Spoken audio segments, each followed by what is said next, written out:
আচ্ছা, তো আজকের সবচেয়ে বড় আপডেট হইতেছে যে পশ্চিমবঙ্গে মমতা দি জিতে নাই, ওইখানে বিজেপি জিতছে, শুভেন্দু। তো আমি যদি বাংলাদেশের কথা চিন্তা করি, আমার মতে ব্যাপারটা আরো ভালো হয়েছে কোন সেন্সে, সেটা হচ্ছে এখন সেন্টারের গভর্নমেন্ট, মানে যে পার্টি রুলে আছে পশ্চিমবঙ্গ, সে একই পার্টি রুলে আছে। আগে যেমন সেন্টারে কথা কইলে মমতা দি শুনতো না, মোদি জিরে কিছু কইলে, এখন ওই ব্যাপারটা হবে না। তো কারণ দুইটার একটাও বালা না, মোদিও বালা না, মমতা দিও বালা না।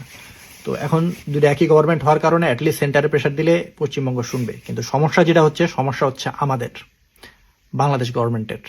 আগেও আসিল, এখনো আছে। আমরা প্রেশার দিয়া দাবি আদায় করতে পারি না, এটা আমাদের ব্যর্থতা।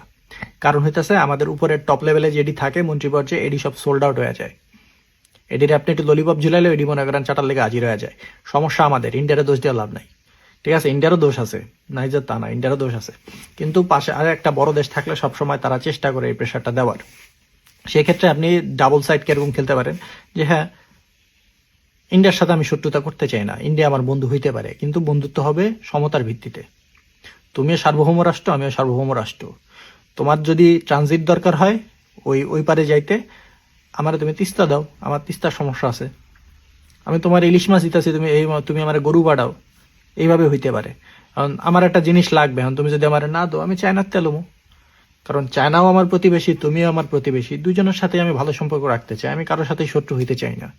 ঠিক আছে, তখন আপনি ইয়া করে দিবেন এরকম। নেপাল করতেছে না ব্যালেন্স, নেপালের ইন্টারনাল পলিটিক্সে ইন্ডিয়ার খুব একটা হাত নাই, যদিও তাদের সাথে চায়নার বর্ডার আছে, আমাদের সাথে চায়নার বর্ডার নাই, কিন্তু চায়না আমাদের খুব বেশি দূরে না। তো আমরা 50-50 সমতায় যাইতে পারি। এবং যখনই আপনি এই কথাটা বলবেন, তখন দেখবেন চায়নাই একবার আয়সা বলবে আমাদের যে হ্যাঁ, তোমাদের কি কি লাগবে নাও, আমরা আদায় করে নিতে পারি না।